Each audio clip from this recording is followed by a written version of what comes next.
I want to introduce the first speaker today, who's my colleague, Freya Hartzell. And Freya has a long association with the Bard Graduate Centre, having completed her master's here before going on to take her PhD at Yale.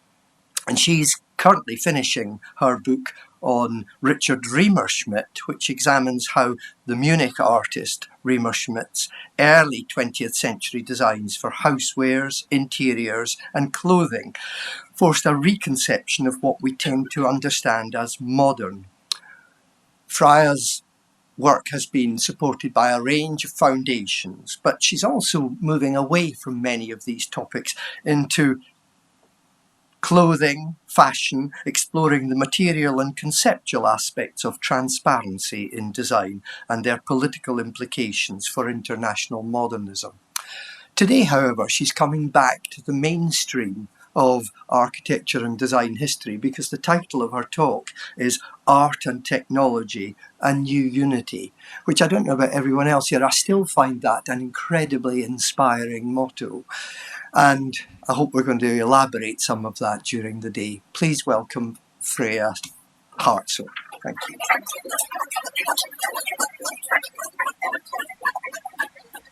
Thanks, Paul, so much for that introduction. It's really nice to be introduced and not be introducing this morning first thing. And it's also been a real pleasure to plan this symposium with you. So I thank you for that collaboration.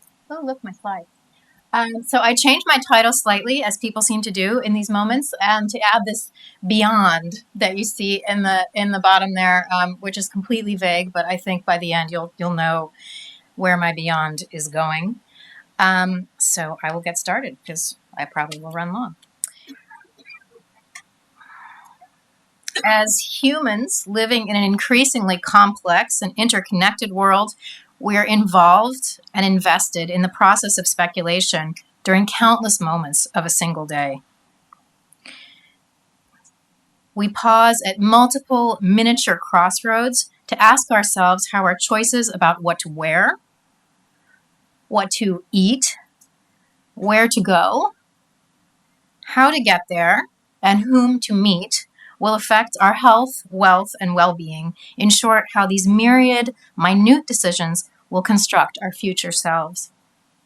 These seemingly insignificant instances of speculation form the matrices of our lives. They map our trajectories through space and time, even if we never arrive at the destinations they predict for us. Our perceptions of science, technology, fashion, fiction, and philosophy are curated by a host of media, from the heartwarmingly homespun to the clinically corporate, distracting us from what is and projecting us into what could be. But speculation feels most at home in the world of design. At a very basic level, the act of designing is itself an act of speculation, and perhaps the designed object is nothing more than the synecdoche for an as yet unrealized world. A little chunk of future precipitated down from the cloud of possibility into our hands. In their 2013 book, Speculative Everything, Design, Fiction, and Social Dreaming, designers Tony Dunn and Fiona Raby tout the merits of speculative or conceptual designs, which, quote, celebrate their unreality and take full advantage of being made from ideas. There's no place to put extra pages. But what is it that actually differentiates conceptual or speculative designs from other kinds of design? Aren't all designs in some way, or at some point, conceptions or speculations?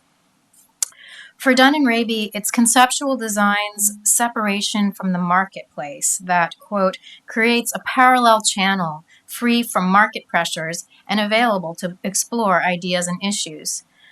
This potential to use the language of design to pose questions, provoke, and inspire, they conclude, is conceptual design's defining feature.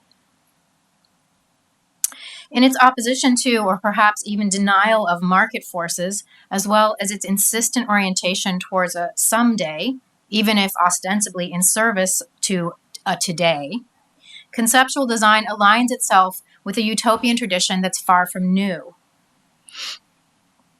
and one that seems to beckon most frantically at times of cultural, political, and economic crisis.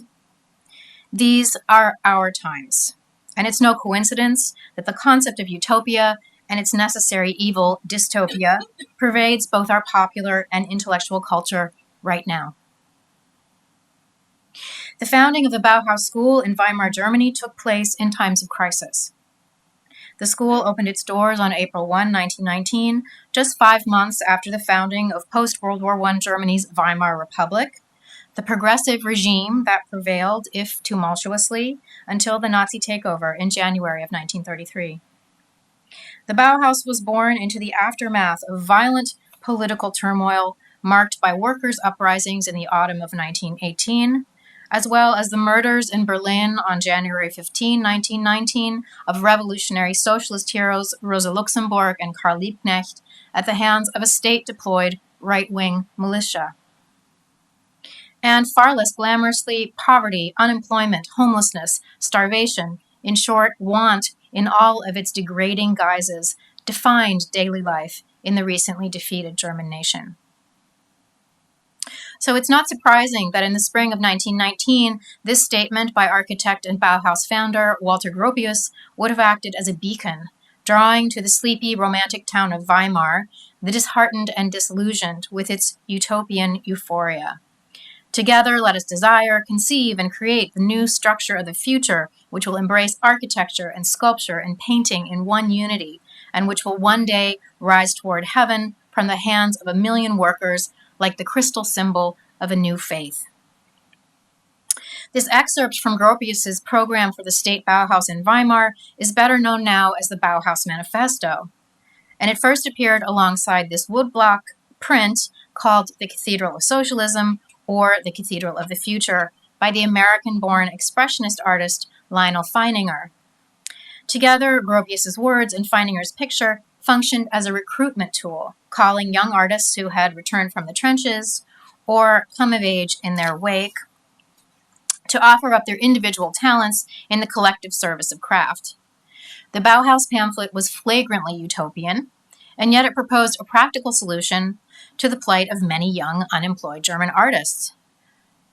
The question of the Bauhaus's success, however, and by extension the question of a relationship between speculation and realism in German design a century ago, are both questions I'd like to explore with you this morning. What are the stakes of designing or speculating through form and materials in difficult times? And in such times, can or should the pragmatic and the visionary collaborate? Later in 1919, in an address to the first crop of Bauhaus students, Gropius equated his vision for modern craft collectives with the medieval Bauhütte, what he described as, quote, small, secret, self-contained societies, lodges. He prophesied that, quote, conspiracies will form which will want to watch over and artistically shape a secret, a nucleus of belief, until from the individual groups a universally great, enduring, spiritual religious idea will rise again, which finally must find its crystalline expression in a great Gesamtkunstwerk. And this great total work of art, this cathedral of the future, will then shine with its abundance of light into the smallest objects of everyday life. Gropius's ecstatic rhetoric bound the notion of craft to images of crystal and light, to the utopian concept of transparency, and to the politics of progressivism and collectivism. In a conceptual sense, Feininger's print embodied this transparency, but materially, his woodcut was inherently earthy and opaque, its opacity cemented by the obvious traces of its craft, the visible, indexical marks of the making process in which wood fibers had been gouged from the heavy, solid block. More than opaque, it was dirty. Its craftsmen made no attempt at the crisp, clean lines synonymous today with Bauhaus design.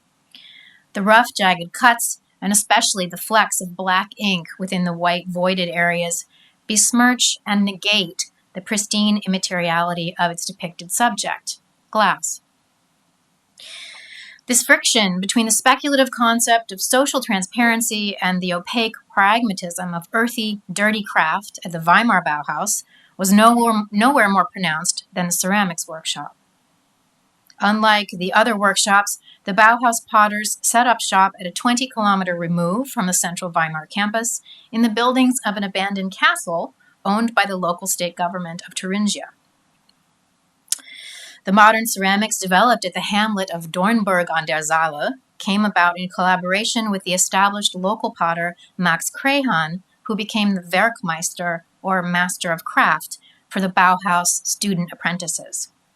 His work was characterized by the influence of regional potteries, whose manufacture of stoneware and high-fired earthenware vessels with brown slip decoration had begun in the Middle Ages. This material foundation in the regional convention rooted the Bauhaus students in the historic soil of the guild system. In his Bauhaus manifesto, Gropius named craft the liberator of the unproductive or unemployed artist.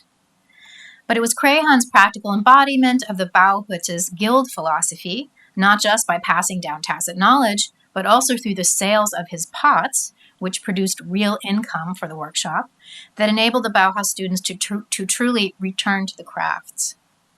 Gropius's imagery of communal and spiritual structures, the medieval craft guild, and the collectively constructed cathedral, materialized in the close-knit, earnest band of students and teachers at Dornburg.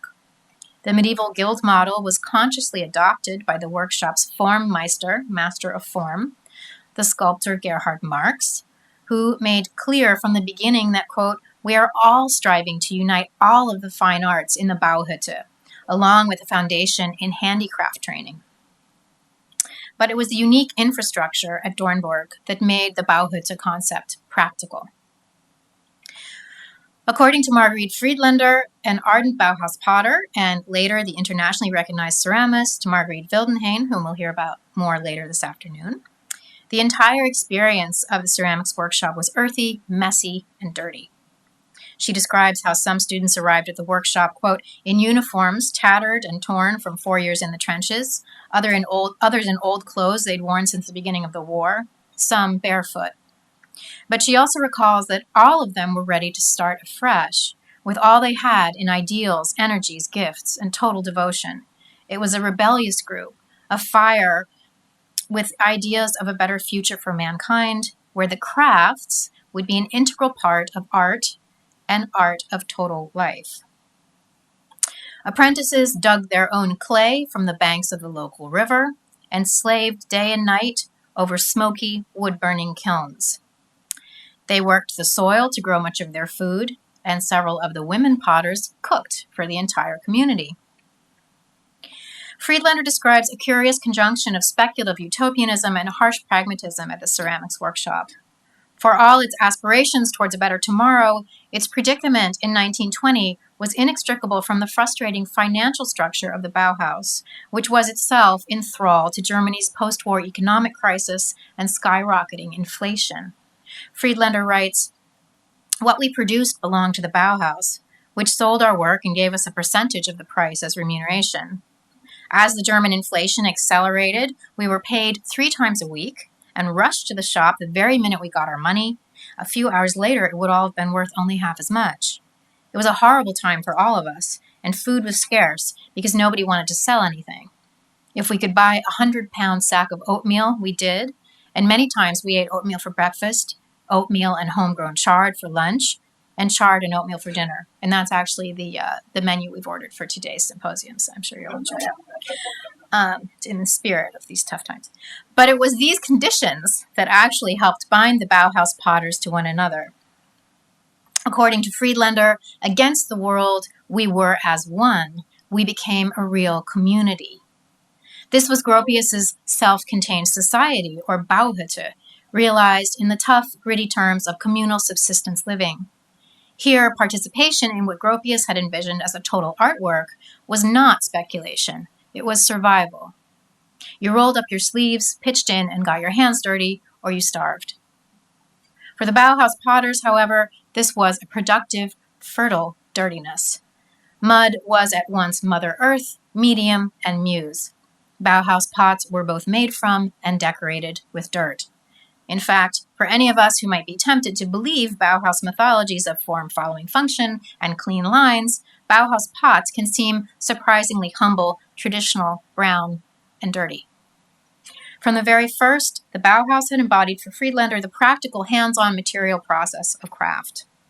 On a trip to Weimar in 1919, she experienced a kind of spiritual conversion when she came upon a poster displaying Feininger's Cathedral of Socialism along with Gropius's manifesto and read the words, "Architects, sculptors, painters, we must all return to the crafts. Art is not a profession. There is no difference between the artist and the craftsman. In rare moments, beyond the control of his will, the grace of heaven may cause his work to blossom into art. But proficiency in his craft is essential to every artist." Feininger's cathedral, erecting itself scratch by scratch before her eyes, emerging from a solid block of wood carved by the hand of its maker, represented for Friedlander both the physical process and the material product of craft. And it was patient, pragmatic craft, not those inspired instances of art, that united craftspeople in the construction of the great total work of art, the Cathedral of the Future. In Friedlander's personal experience of the Bauhaus then, the speculative and the real enabled each other. In 1921, Friedlander's fellow apprentice, Otto Lindig, transposed Feininger's woodcut and also concretized Gropius's utopian image. Lindig's throne and hand-built light temple is a small-scale sculpture, an expressionist architectural model, and an elaborate lantern all at once. Its intricate structure and its refined white clay body makes this an entirely different object from the rustic, rough, and earthy pots of Friedlander, Crahan, and Marx. The light temple's pure whiteness makes it feel physically lighter, less material than the rich, muddy, grainy pots thrown by the other Bauhaus potters around the same time. And when illuminated from within, it begins to dissolve. Lindig's light temple inhabited the liminal territory between materiality and immateriality, that limbo between down to earth and speculative heaven. But Gropius's rapturous utopian tone, which had inspired the Bauhaus's early cathedrals and temples, didn't last. In response to a sense of unrest among some of the more progressive Bauhaus teachers, as well as financial pressure applied by the school's sponsor, the local state government in Weimar, Gropius began in 1923 to reorient the Bauhaus towards industrial production with the slogan, "Art and Technology, a New Unity." In April, Gropius wrote to Marx, "Yesterday I had a look at many of your new pots. Almost all of them are unique, unrepeatable. It would be positively wrong not to look for ways of making the hard work that has gone into them accessible to large numbers of people. We must find ways of duplicating some of the articles with the help of machines." For some Bauhaus potters, this was nothing less than betrayal. The very notion of mass production seemed to fly in the face of the mystical art-craft ideal of Gropius's 1919 manifesto, which had served for many as a lure and for some as a catalyst. Marx and Feininger were both especially skeptical of Gropius's new vision for the Bauhaus. Later, Marx wrote, "The year 1923 marked a change. The poster at the train station, Art and Technology, a New Unity, was the signal. Exactly what we didn't want," Feininger said to me. The master of form saw Gropius's attempt at a rapprochement with industry, expressed in a sudden conviction that, quote, "crafts and industry are today steadily approaching one another and are destined to eventually merge into one," as a direct threat to Marx's goal of uniting craft with art. Gropius's new perspective demoted craft from the solid foundation for the mystical manifestation of elusive art to the necessary training ground for industrial designers. This attitude essentially eviscerated artisanal training, since producing near-identical forms by hand was now obsolete. But not all of the Bauhaus potters opposed Gropius's arranged marriage of craft and industry. Ironically, the ceramics workshop was actually the first of the Bauhaus divisions to form links with industry. Design historian Robin Schuldenfrei has characterized Gropius's 1923 proclamation, Art and Technology, a New Unity, as advancing not simply an agenda of industrial collaboration, but also a, quote, "new materials, more stripped-down forms, and a spare, functional aesthetic." Lindig and his fellow apprentice, Theodor Bogler, had since 1922 been speculating along just these lines. Handcrafting vessels constructed... Oh, how did that happen? That's new. Forget that. Handcrafting vessels constructed of geometric components that they believed would be suitable to mass production and glazing them in dark metallic colors intended to evoke the aesthetics of heavy machinery. They also developed a new, more plastic, higher firing clay body, better adapted to the industrial casting process. After touring regional ceramics manufactories, the two set up a series design laboratory at Dornberg, where they developed modular prototypes for industrial production. One of the earliest of these was Bogler's earthenware mocha machine, assembled from both thrown and cast modular components. The mocha machine's interlocking parts reflected its aspirations towards industry, and the very term machine itself resonated with the transformation of the 1920s kitchen from a multi-purpose living space to an industrial age workplace. Many of us are very familiar with this.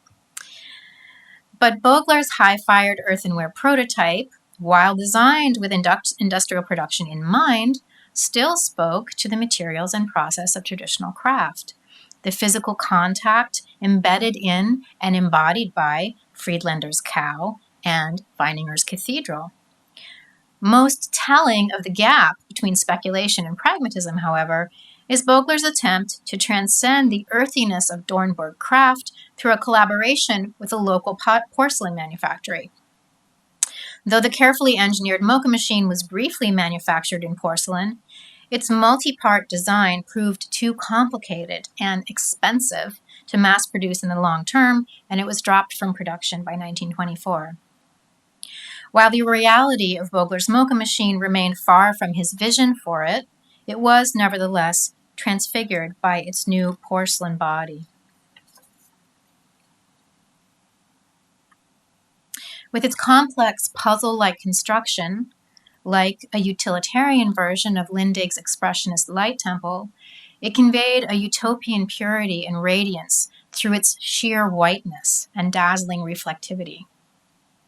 Was the mocha machine a new cathedral of the future?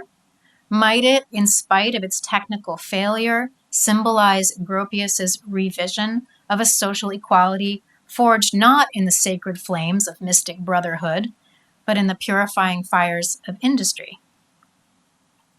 On paper and in clay, the Cathedral of the Future had straddled the ideal and the real from the school's inception to Gropius's decree of a craft-industry merger. But a design executed in more identifiably industrial materials, Wilhelm Wagenfeld's now iconic table lamp, designed at the Bauhaus Metal Workshop between 1923 and 1924, marks an even more significant step in the modernist cathedral's evolution. But the dark secret of this bright light, as design theorist Frederick Schwartz puts it, was that for all its visual and material signifiers of rationalized industry, it was never actually put into mass production. Despite its best utilitarian intentions, the Wagenfeld lamp was a speculation, a miniature monument to a future where transparent objects would shine forth transformative light. Like Bogler's mocha machine with its mechanical speculations about industrial design, the Wagenfeld lamp could not be mass-produced and, as a result, would never be disseminated to the masses. In 1925, the Bauhaus Workshops relocated from the historic town of Weimar to the industrial city of Dessau, where they were installed in Gropius's best-known cathedral, his steel and glass temple to modern design.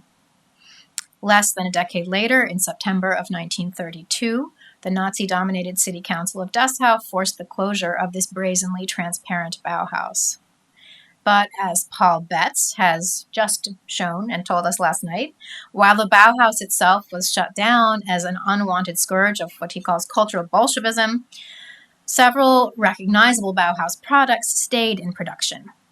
In fact, the Nazis actively supported the work of several Bauhaus-trained artists, including Wilhelm Wagenfeld. In 1938, Wagenfeld designed a set of stackable food service and storage cubes that could be almost limitlessly reconfigured. like child-sized glass architecture, and it's actually very fun to play with these. The Kubus containers manufacture from cheap, durable, heat-resistant borosilicate glass set them in motion from refrigerator to table in households across the Third Reich. But although they were loved by the Nazis, Wagenfeld's cubic vessels, their cargo laid bare, mimicked in miniature the hated Bauhaus itself, with its glass curtain wall exposing controversial ideological contents. When the Dessau Bauhaus closed in 1932, the rights to all patents, equipment, and even the Bauhaus trademark were put in the hands of architect Ludwig Mies van der Rohe. 2 years earlier, in 1930, Mies had assumed directorship from the openly socialist Hannes Meyer, whom we'll also hear more about later today, who had, in his turn, served as the school's director since 1928, the year of Gropius's departure. Mies reopened the Bauhaus as a private institution in Berlin in October of 1932, but finally dissolved the school in August of 1933 as a result of Nazi pressure. Mies had arrived at the Bauhaus in the wake of his speculative project for the 1929 World's Fair, the so-called Barcelona Pavilion. Mies's German pavilion combined the futuristic sensibility of utopian design with what had been, up until the late 1920s, a primary signifier of political progressivism, transparency. Architectural historian Dietrich Neumann has pointed out how the German commissioner for the exhibition, Georg von Schnitzler, wrote of Mies's experimental glasshouse in distinctly utopian, though unmistakably nationalist terms. And he said, "We want nothing but clarity, decency, honesty. Here is the spirit of the new Germany, simplicity and clarity of means and intentions. Everything is open, nothing is concealed." And the commissioner's wife, Lili von Schnitzler, called the Barcelona Pavilion the transcendently inspired music of eternal space, whatever that means. And patriotically, "We Germans owe gratitude to Mies van der Rohe, for he has succeeded in casting our spiritual circumstances into form." Neumann argues that the meeting of visionary modernist transparency and sinister nationalist ambition revealed in the Schnitzler's responses to Mies's project was no coincidence. Though drawn to avant-garde aesthetics, the Schnitzlers not only tolerated but cooperated with the Nazis, who appropriated the conceptual clarity embodied in Mies's glass architecture as a representation of their populist rhetoric of egalitarianism and their propagandistic promise for a more modern, more hygienic, more comfortable, and more fascist Germany. As architectural historians Barbara Miller-Lane and Wolfgang Paint have established, Hitler himself was torn between the need to align his Third Reich with the stolid classical aesthetics of the glorious past and the desire to proclaim a new spirit of National Socialism, with architecture and design immediately comprehensible to the German public as progressive and even visionary. One of the most chilling examples of speculative design during this period is Nazi architect Albert Speer's notorious Lichtdom, or Light Cathedral, the monumental light sculpture designed for Hitler's rallies in Nuremberg from 1934 to 1938. Speer's Light Cathedral exploited both classical order and cutting-edge military technology in one spectacular pageant, projecting participants virtually into a future German hegemony. Hitler adopted the slogan, "Deutsch sein heißt klar sein." To be German is to be clear. More ironic than the Nazis' appropriation of the socialist rhetoric of transparency and light, however, was the fact that by subsidizing work by progressive designers originally developed during the 1920s, it was the Nazis, as Paul Betts mentioned last night, who finally made modern design generally affordable in the 1930s. Unimagined by the Bauhaus apprentices in their wildest industrial dreams, what we now think of as Bauhaus modernism first approached the status of mass design during the Third Reich. The Nazis exploited modern design's intentional openness, taking its objects hostage and forcing them to play host to their parasitic populism. But how much force was really needed here? Beautiful, vacuous, modernist objects, conveniently devoid of contents, beckoned the Nazis not just with their slick, hygienic facades and clinical order, but with their aesthetic indeterminacy, a stylelessness that the Nazis promoted as eternal form. Wagenfeld's Kubus containers were empty by design. Motionless and mute, such defenseless eternal forms passed into enemy hands. Years later, in 1980, a troubled Wagenfeld recalled the origins of the Kubus vessels designed in 1938 at the Lausitzer Glassworks. He writes, "Some people came to visit us at the glassworks once and said that, just like the Volkswagen factory, which had just opened in 1938, a new refrigerator factory would be built, and for this, they wanted our set of refrigerator containers. They sized it up and declared it wonderful. We sold the sets in huge quantities, and they were shipped to port cities. I was tricked into believing that they were for export, but I found out later that they were for the German Navy."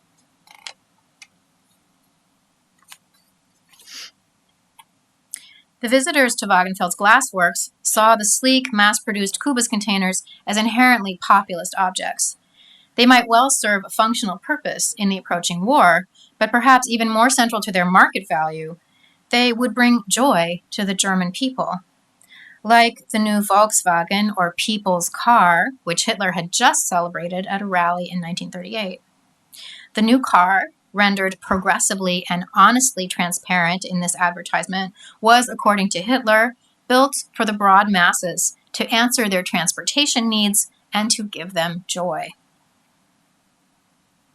But the cutting-edge cachet of Wagenfeld's crystal-clear, temperature-safe containers came at a price. His modern products enforced a new military order in the German kitchen.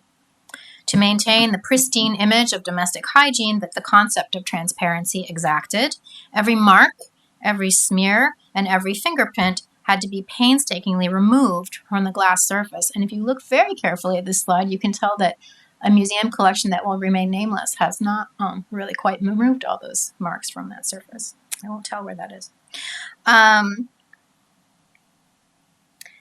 Survivors of this generation love to relate how their mothers and grandmothers slavishly polished Wagenfeld's vessels as though they were museum pieces. The Kubus containers existed in two realms simultaneously. They were at once sparkling speculations on a transparent future and real things that registered the prints of grimy fingers, things that could and did slip right out of your hands. Wagenfeld's work during the Third Reich reversed Hans Christian Andersen's ironic tale of the Emperor's New Clothes, in which the Emperor is tricked into parading naked through his own streets by swindlers passing for weavers, who purport to weave for him cloth so exquisitely fine that it is invisible.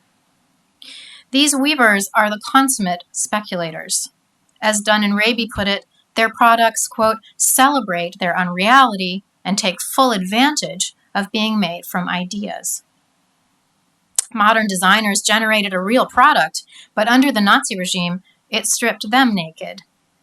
Instead of deceiving their clients, these visionary, transparent products swindled the designers themselves, exposing them to exploitation by sinister forces. Taking into account the complex and ambivalent history of the Bauhaus within the context of interwar politics, the notion of Bauhaus modernism as a single, clear, transparent aesthetic or concept disintegrates. Wagenfeld's empty cubes testify to the messy realities indispensable in moving speculation from future to now. Held within them and on their very surfaces were the traces and stains of toil and struggle, trial and error, dust and dirt. Paradoxically, their stylistic vacuity meant something specific, unique, and irreplaceable.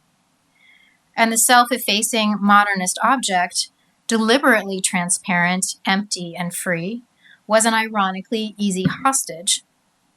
Or was it a host, a vessel originally invested with socialist transparency, but ultimately infested with National Socialist hypocrisy?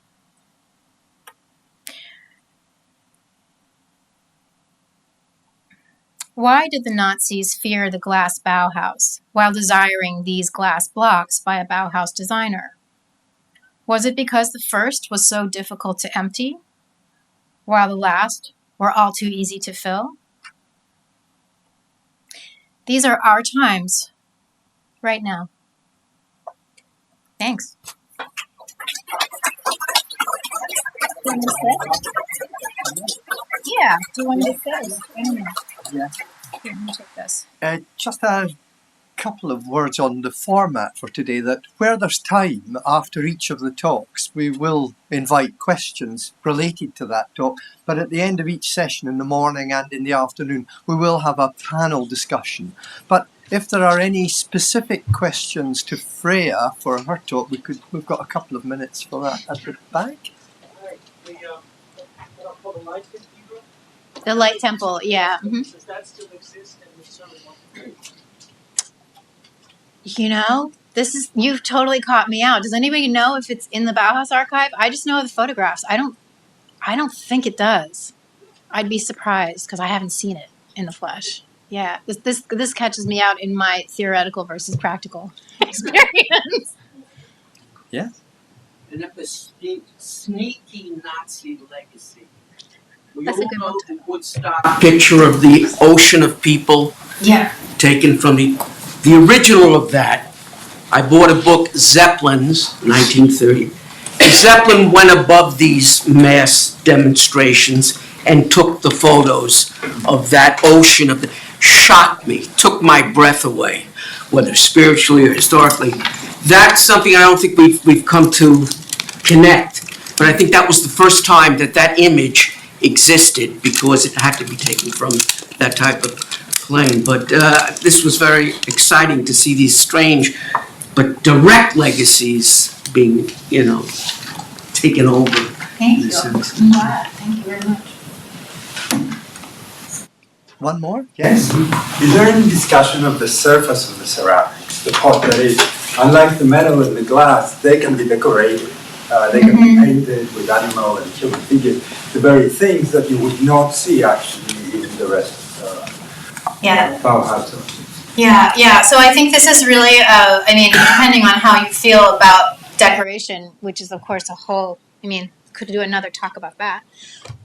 This is, I think, a real casualty of Gropius's new direction in 1923, because that all falls away. And I think the reason that it's there in the first place for the ceramics workshop is that they really are looking at this local tradition, and the person who's teaching them to make pots is somebody who's been working in this tradition. And also, I think, oddly, and maybe something that hasn't been discussed in Bauhaus literature as much, but I think that the collaboration between the Werkmeister and the Formmeister working together actually draws out that kind of narrative iconography. So because Gerhard Marx is a sculptor, he's not actually making the forms. He's decorating the surfaces of the pot in these figural ways.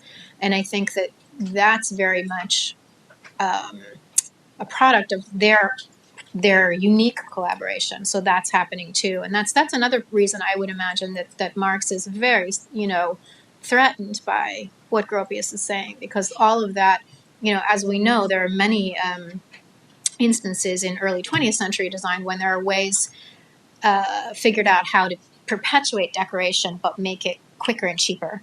But that wasn't one of them. So, yeah, good question. Thank you.